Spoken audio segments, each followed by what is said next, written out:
Bibiling ko to. Oh my God. Ito, mas matindi.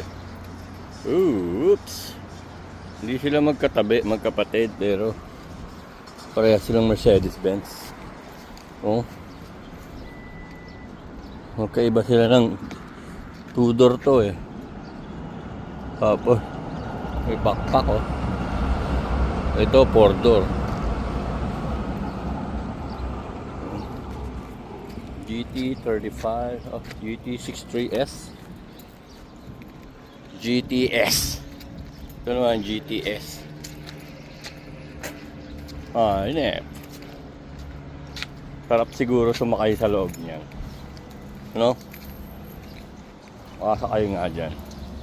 Oh my goodness. Ito, mukhang macho to. Mukhang muscle car to. Mukhang muscle car. Hindi. Ito, pang-karera talaga. Putang ina. Hanip. Inikutan na talaga. Oh.